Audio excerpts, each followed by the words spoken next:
Halo pendengar kisah, selamat datang kembali di channel kami yang membahas kisah kriminal yang benar-benar terjadi di seluruh dunia. Kami berharap semoga kalian semua dalam keadaan sehat walafiat dan dijauhkan dari mara bahaya.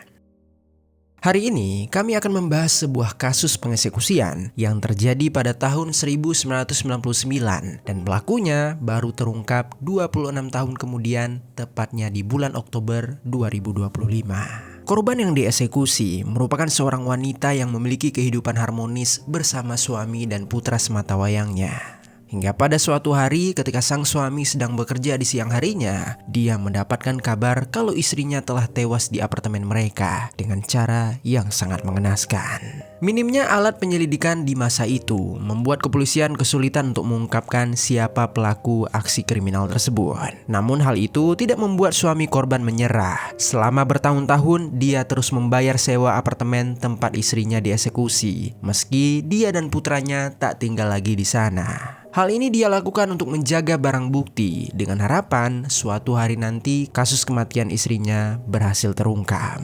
Dan benar saja, 26 tahun kemudian harapan itu pun membuahkan hasil.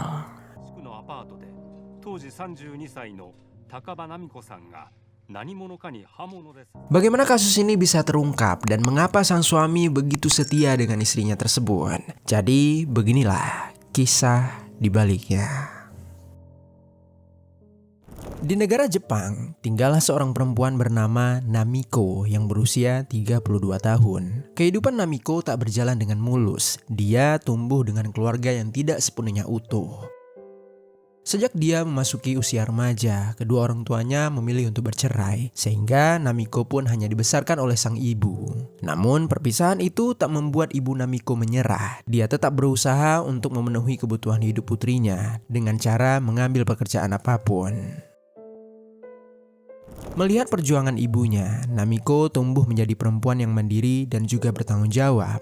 Dia berusaha membantu membiayai pendidikannya sendiri. Lalu beberapa tahun kemudian, usaha itu pun mulai membuahkan hasil. Namiko akhirnya lulus dari Nagoya Commercial School.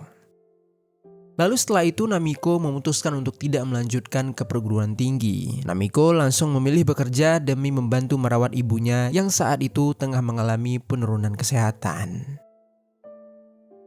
Di waktu tersebut, Namiko bekerja sebagai asisten dokter gigi. Tetapi tak lama di sana dia berpindah ke kantor di bidang properti. Di lingkungan kerja barunya, Namiko bertemu dengan seorang pria bernama Satoru Takaba. Satoru ini diketahui adalah seorang duda yang lebih tua dari Namiko 11 tahun dengan usia 43 tahun.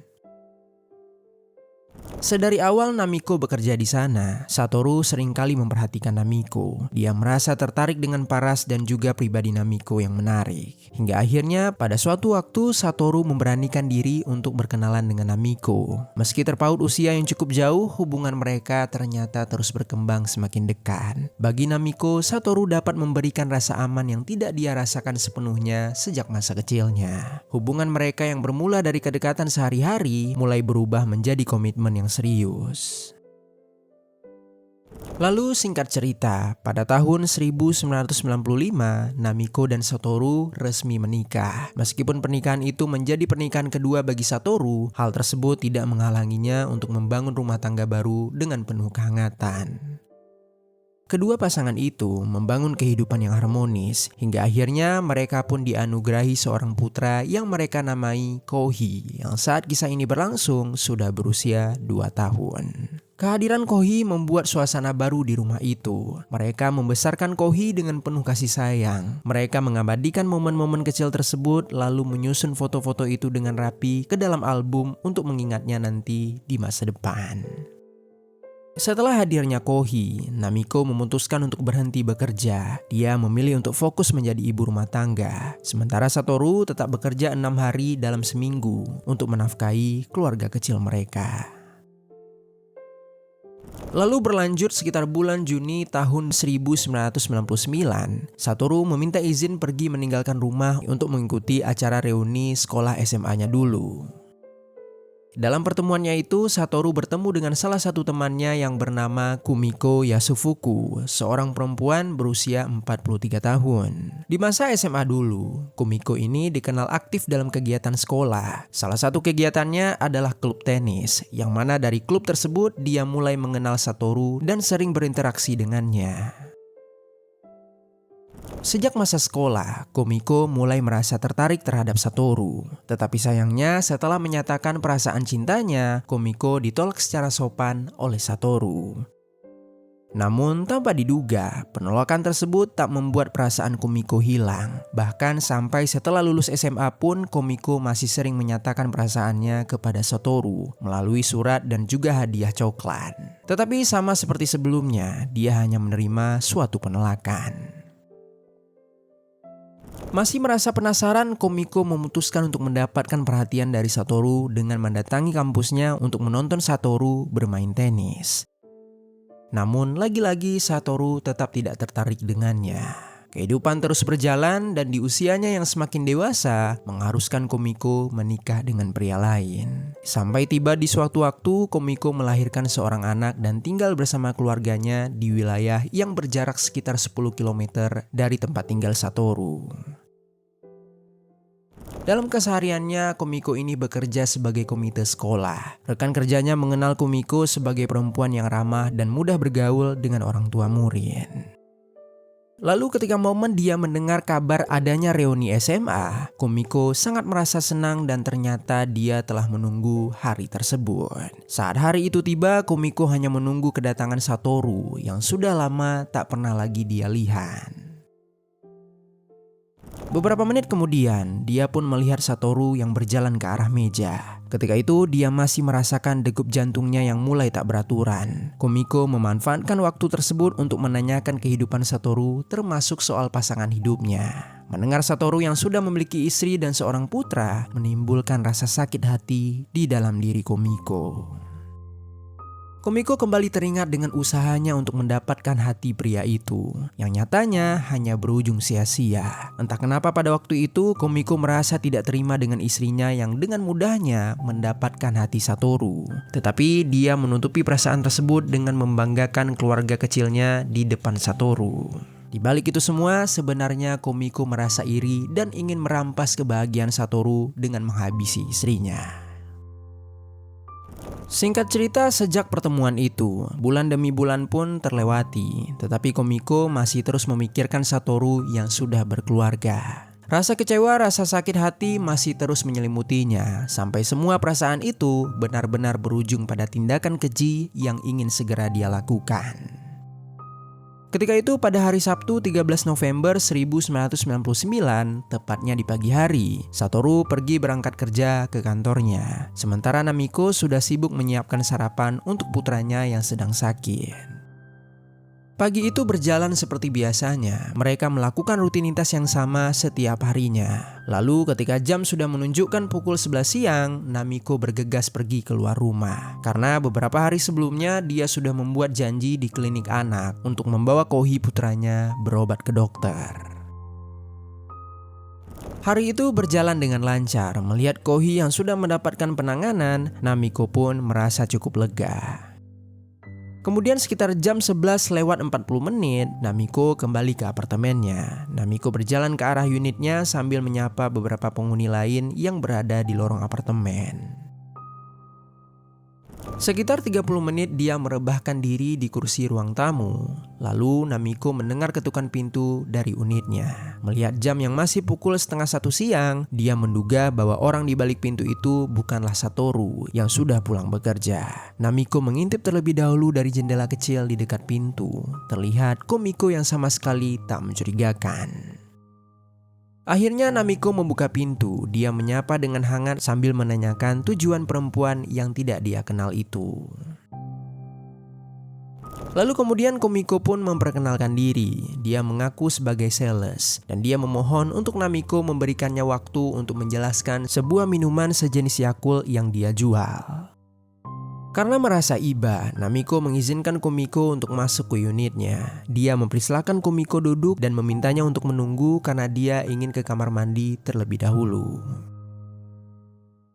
Saat itu Kumiko mulai menatap tajam ke arah punggung Namiko yang berjalan ke arah kamar mandi. Setelah melihat Namiko masuk, Kumiko berjalan ke depan pintu kamar mandi itu. Sambil menunggu targetnya, Kumiko mengeluarkan pisau dari sakunya. Lalu beberapa menit kemudian, Namiko pun membuka pintu kamar mandi. Dia seketika menjerit setelah melihat sebuah pisau di tangan Kumiko. Dengan refleks Namiko menangkap pisau tersebut. Namiko menahannya agar tidak menusuk ke bagian perutnya. Namun kedua tangannya tetap terluka dengan cairan merah yang langsung menetes ke arah lantai. Namiko mempertanyakan apa maksud Kumiko, tetapi Kumiko hanya menatap dirinya dengan wajah datar. Menyadari kondisinya sudah sangat terancam, Namiko hanya teringat dengan putranya yang masih berada di ruang tamu. Dia kemudian berusaha mendorong Kumiko dari ambang pintu. Setelah Kumiko terjatuh, dia langsung berlari untuk menyelamatkan dirinya dan juga putranya. Tetapi sayangnya, belum sempat dia sampai di ruang tamu, Kumiko lebih dulu mendorongnya hingga dia terjatuh dengan dahinya yang terbentur ke atas meja. Namiko meringis kesakitan, dia berteriak meminta pertolongan. Naasnya di waktu itu suasana apartemennya masih sepi karena banyak penghuni apartemen yang tengah bekerja. Lalu Namiko pun berusaha bangkit, tetapi Kumiko menarik kakinya hingga dia kembali terjatuh. Tak lama Kumiko langsung menindih Namiko. Dia berusaha menancapkan pisau tersebut ke bagian lehernya. Di sana Namiko melawan dengan kedua tangannya hingga pertikaian itu juga melukai Kumiko dari ujung pisau yang menyayat telapak tangannya. Di momen tersebut, Namiko sudah semakin banyak mengeluarkan cairan merah hingga membuat tenaganya perlahan terkuras. Dia berusaha meraih benda apapun yang ada di sekitar untuk memukul Kumiko. Tetapi di situasi itu, Kumiko justru mendapatkan celah untuk menikam bagian leher Namiko. Dia menyayat leher Namiko hingga percikan cairan merah berhamburan kemana-mana. Namiko mulai merasakan udara yang dihirupnya semakin menghilang. Nafasnya seperti terhimpit, sekujur tubuhnya lemas dan terasa dingin. Perlahan, Namiko yang tak kuat lagi menahan sakitnya, dia pun tewas meregang nyawa. Menyadari Namiko yang sudah terkapar, Kumiko melangkah menuju ke ruang tamu. Dia kembali ke tempat duduk semula dan mendapati Kohi yang masih duduk dengan tenang. Sementara televisi di hadapannya terus menyala. Suasana mencekam seketika itu menyelimuti ruangan. Dalam kondisi kelelahan dan cairan merah masih terus keluar dari tangannya, Kumiko membuka botol minuman yang dia bawa. Kemudian dia meneguknya hingga tersisa setengah. Karena merasa khawatir keberadaannya diketahui oleh orang lain, dia pun segera bergegas meninggalkan lokasi dengan kondisi pintu yang tidak ditutup sepenuhnya. Dia berlari kecil sambil menadah cairan merah di tangannya yang terus menetes. Kemudian singkat cerita, sekitar 3 jam berlalu, pemilik apartemen tengah menyusuri unit untuk membagikan buah-buahan. Setelah mendapati pintu unit Namiko yang sedikit terbuka, dia memanggil namanya beberapa kali. Di saat yang bersamaan, dia juga mencium bau amis di dalamnya. Kemudian dia pun memutuskan untuk melihat kondisi dalam unit. Sesudah masuk ke dalam unit, terkejutlah dia ketika terlihat tubuh Namiko yang tergeletak di atas lantai dengan penuh luka tusukan.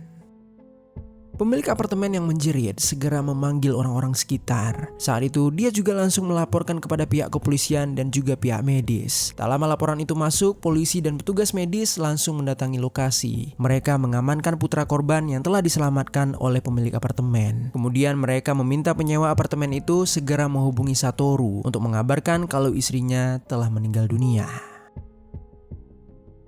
Polisi segera membawa jasad korban ke tim forensik. Kemudian mereka memeriksa lokasi. Di sana terlihat adanya jejak cairan merah dari kamar mandi hingga ruang tamu. Semula mereka mengira kalau cairan merah itu berasal dari korban. Tetapi setelah hasil lab keluar, ternyata beberapa cairan merah tersebut berbeda dengan milik korban. Sehingga polisi menduga kalau itu adalah milik pelaku.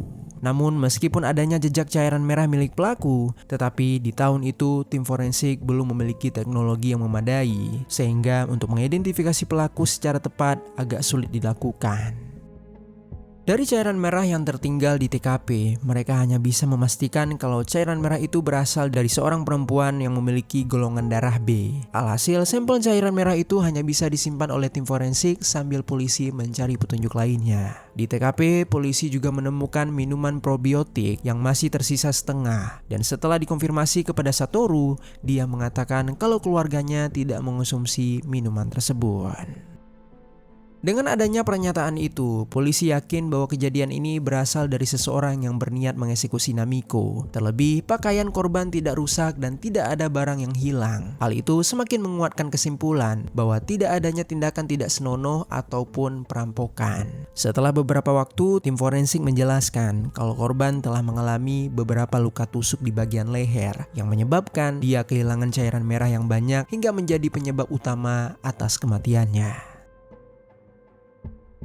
Di samping itu, polisi terus mencari petunjuk melalui wawancara penghuni sekitar unit Namiko. Beberapa tetangga mengaku sempat melihat Namiko setelah dia pulang dari klinik bersama putranya. Lalu saksi lain juga mengatakan kalau dia sempat melihat seorang perempuan di sekitaran apartemen itu dengan rentan usia 40-50-an dengan rambut hitam keriting serta tangannya yang terlihat terluka. Mendapatkan informasi tersebut, polisi berusaha membuat sketsa pelaku, tetapi sayangnya tidak ada petunjuk sedikit pun yang mereka dapatkan.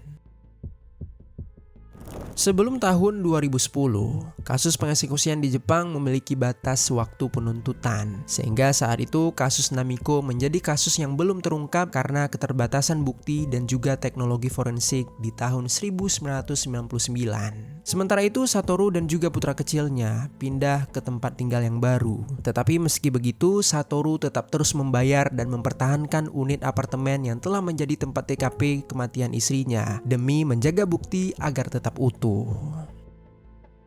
Bahkan diketahui Satoru rela menghabiskan uangnya lebih dari 20 juta yen atau sekitar 2 miliar rupiah untuk menyewa unit apartemen tersebut. Dikala itu Satoru masih berharap di kemudian hari kasus istrinya dapat terungkap dan pelaku mendapatkan hukuman yang setimpal. Bahkan dia juga membagikan selebaran kertas setiap tahunnya yang berisi informasi tentang kasus istrinya untuk mencari adanya saksi baru yang berani berbicara untuk mengingatkan publik kalau kasus itu belum terungkap. Selain bergerak sendiri, Satoru juga bergabung dengan kelompok korban kejahatan atau yang biasa disebut dengan Victims Advocacy Group. Di sana mereka secara bersama-sama menyuarakan hak-hak korban, terutama tentang keadilan bagi kasus-kasus lama yang belum terpecahkan. Bertahun-tahun lamanya, di rentan waktu tahun 2024 sampai awal tahun 2025, polisi kembali membuka kasus Namiko karena banyaknya desakan dari publik. Terlebih lagi di tahun sekarang, perkembangan teknologi DNA semakin canggih. Melihat adanya perkembangan kasus pada tanggal 30 Oktober 2025, Kumiko Yasufuku mendatangi kantor polisi secara sukarela. Dia bertahun-tahun lamanya terus dihantui atas apa yang telah dia lakukan, dan dia memilih mengaku agar hukuman yang dia dapatkan nanti bisa lebih ringan. Lalu keesokan harinya, Kumiko dimintai tes DNA dan ternyata hasil uji DNA terhadapnya menunjukkan kecocokan antara DNA Kumiko dan cairan merah pelaku yang masih disimpan oleh tim forensik yang ditemukan di lokasi kejadian pada tahun 1999. Dan akhirnya kasus kematian Namiko pun terpecahkan. Setelah 26 tahun terlewati, polisi menangkap pelaku dan mendakwa Kumiko atas pengeksekusian Namiko. Meskipun pelaku telah ditangkap dan mengakui perbuatannya, dia masih belum dijatuhi vonis hingga sekarang. Namun, Kumiko berpotensi dijatuhi hukuman penjara seumur hidup atau hukuman eksekusi. Tetapi pengadilan masih terus berlanjut sehingga pelaku belum mendapatkan hukuman yang pasti. Kepergian Namiko meninggalkan kehampaan yang tak pernah benar-benar terisi dalam hidup Satoru. Dia bukan hanya kehilangan seorang istri, tetapi juga separuh dari kehidupannya. Hari-hari setelah kejadian itu dijalani oleh Satoru dengan perasaan bersalah, duka, dan juga harapan keadilan yang akan datang. Namun Satoru memilih bertahan. Dia membesarkan Kohi seorang diri sambil menjaga apartemen tempat istrinya mengembuskan nafas terakhirnya, yang mana seolah ruangan tersebut menjadi saksi bisu sekaligus pengingat kalau Namiko pernah ada di dalam hidupnya. Sementara itu Kohi putranya tumbuh tanpa ingatan tentang sosok ibunya. Dia hanya mengenal ibunya dari cerita serta foto-foto lamanya. Meskipun pelaku mendapatkan hukuman, kehilangan tetap terasa tidak adil bagi keluarga korban. Dari kisah ini tersisa pelajaran pahit kalau obsesi dan rasa tidak terima yang dibiarkan berlarut dapat berubah menjadi dendam hingga menghancurkan banyak pihak. Di sisi lain, kisah ini juga mengajarkan kalau kemampuan menerima jalan hidup merupakan bagian penting dari ketenangan batin. Oleh sebab itu, pelajaran ini menjadi pengingat bagi kita kalau tidak semua keinginan dapat terpenuhi, dan ketika menghadapi kenyataan yang sulit diterima, memilih jalan yang tidak merugikan orang lain adalah bentuk kedewasaan yang paling bermakna. Untuk itu, mari sama-sama kita doakan agar keluarga korban mendapatkan kelapangan hati untuk terus menjalani kehidupan yang lebih baik. Dan untuk korban yaitu Namiko, semoga Namiko mendapatkan kedamaian di tempat selanjutnya. Dan untuk kita semua para pendengar kisah, semoga dari kisah yang satu ini ada pelajaran baik yang dapat kita ambil.